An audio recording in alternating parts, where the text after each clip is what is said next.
narito na naman tayo para sa isang napaka-sweet at nakakakilig na love story nila Kalingap Edu at Ate Viancy. Tulad mo ay aking makilala. Para sa pagpapatuloy ng ating love story ay iba ang video na ito ngayon dahil marami talaga ang mga revelasyon na mangyayari dahil medyo seryoso ang pag-uusap ni Kalingap Edu at Ate Viancy ngayon. Kung dati ay palagi silang nag-uusap ng laging may tawanan at laging nagbibiruan, ngayon ay parang seryoso na talaga ang mga pangyayari. Paano ba naman si Kalingap Edu ay nag-aalala? Sabi niya kung may iba daw talagang nagugustuhan si Ate Viancy at dumating ang point na ganon, okay lang daw sa kanya at magpaparaya siya sa kanilang love team. Ngunit ano nga kaya ang tunay na nararamdaman ni Ate Viancy? Ang nice ko lang. Maraming moments. Pero sabi no, bilis ng panahon. Mga isang taon na pala. Mga isang taon na yun sa ating tambalan. Noon. Hindi ko din nakalain na maraming tatangkilik din sa natin sa lahat. Kahit ako, biro yung parang nahirapin no. Sa lahat ng ano ko, ito ang pinakamatagal.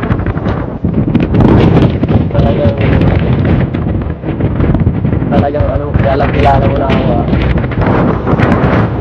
Kaya lang, yung buko. Kaya ko lang buko, nakatali yan.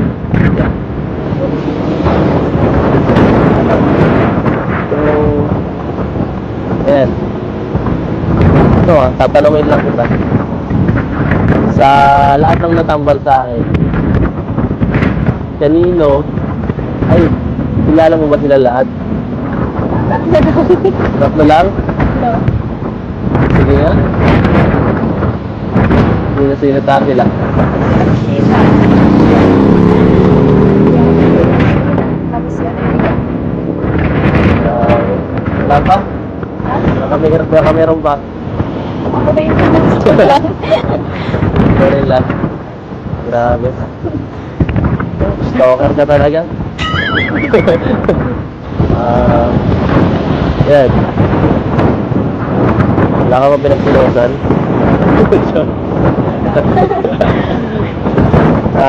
Ito. Pero sa lahat ng ano, ng nakatampal ko, ito yung pinaka-masaya. Parang seryoso na talaga si Kalingap Edu kay Ate Viancy dahil ang lahat ng kanyang mga naka-love team dati ay medyo hindi nagtagal. Ngayon lamang ang kanyang ka-love team na sobrang nag-boom talaga sa public at medyo nagtagal din naman talaga hanggang ngayon at hindi pa rin sila nagtatapos. Kaya siguro ay parang nagiging totoo na. Para sa iyo. Kanina seryoso na rin. Hindi ko maiwasan eh. Ako masyado sa busy. Basta wala ka na. Wala naman ako palagi eh. Wala palagi.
Kahit paano, lapitan mo na po sa atin dito.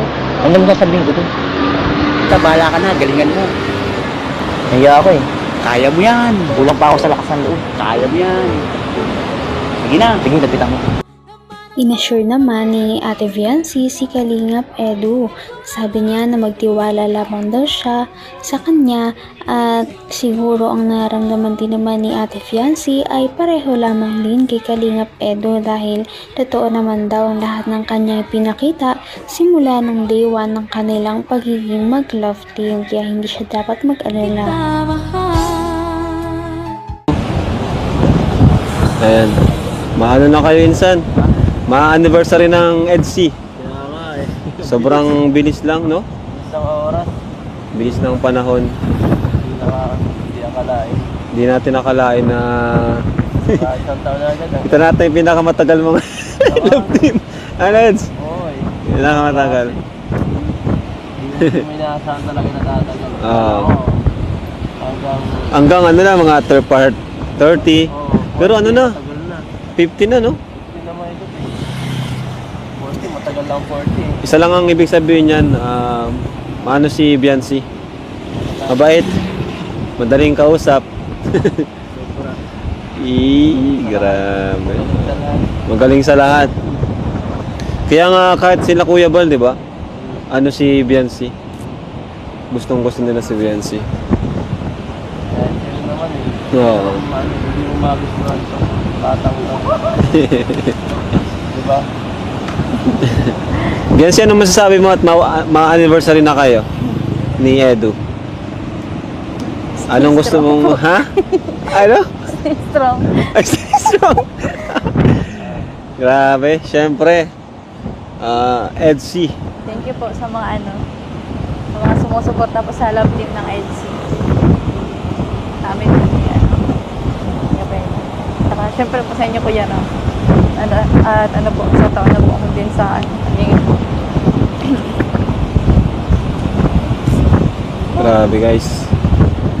1 year na sa December 24.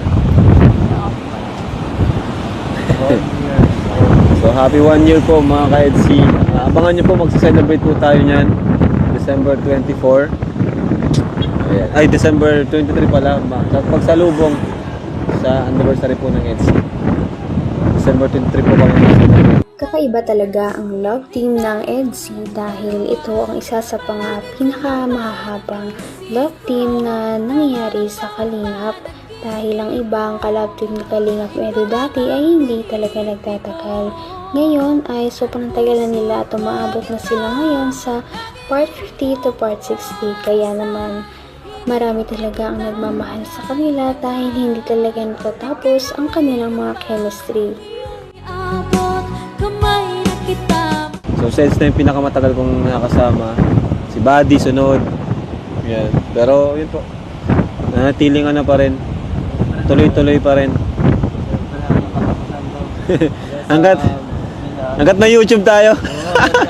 hanggat may YouTube, hanggat healthy, hanggat kaya. Natitigil sa ating Samahan. sa ating ginagawa. Sana ang EDC din. O Doc, ano yung papasalamatan mo Doc? Ayun, Gusto nagbigay ng 100k para sa tiles. Oo, nagbigay ng 100,000 para sa tiles. Shoutout po kay Sir Leo D. Oh, Sir Leo di Yan, pala. Sir Leo D. Kay Sir Leo D po yung 100,000 para sa tiles. Since na nagbili ka na ng tiles, kaya ibibigay ko na sa iyo yung pera. Ngayon yung 40 mil para sa pa cabinet. Yun naman ay galing kay Ma'am Imelda Ganer. Si Imelda. Yung 20. Nababasa ko yan. Ma'am Imelda Ganer. Tsaka yung another 20 coming from the ENB International. Wow. So kaya 140 yung bibigay ko sa iyo bukas. Salamat Doc, salamat. Okay, thank you. Yan, thank you po kay Sir Leo D. Kay Ma'am Imelda Ganier. Ayan, thank you po. Pasensya na po kasi hindi ako makasalita ng maayos. Pero sobrang thank you po. Sir Leo D. Sobrang salamat po sa inyo. Laking tulong po talaga. Laking tulong. At natatapos na po ang bahay ni Fiancé. Ayan. Thank you po, thank you. God bless po sa inyo lahat. Ayan. And bye-bye na rin po. hatid pa niya si Biancy sa Mangkamagong at sa Salong-Salong. Malayo-layo akong bibiyahin ni Edo. Grabe yung sakripisyo din. Pero salamat po. Thank you. Parang hindi naman matatapos anytime ang love team ng EDSI dahil marami talaga ang nagmamahal sa kanila. Hindi nababawasan ang kanilang mga supporters. Bagkus ito ay parami pa rin ng parami. Kaya aasahan natin na tatagal pa ang love team ng EDSI at marami pa rin talaga tayong aabangan na kilig moments sa kanila. Napaka-sweet talaga nila at napakabait ng tambalang ito kaya maraming sumusuporta. Kaya naman sana ipatuloy natin silang suportahan at mahalin si Biancy, si Kalingap Edu at ang Kalingap team. Yun lamang at maraming salamat sa panonood. Abangan natin kung magkakatuluyan ba talaga si Kalingap Edu at Biancy. Hanggang sa muli! Bye! Ngayon'y abot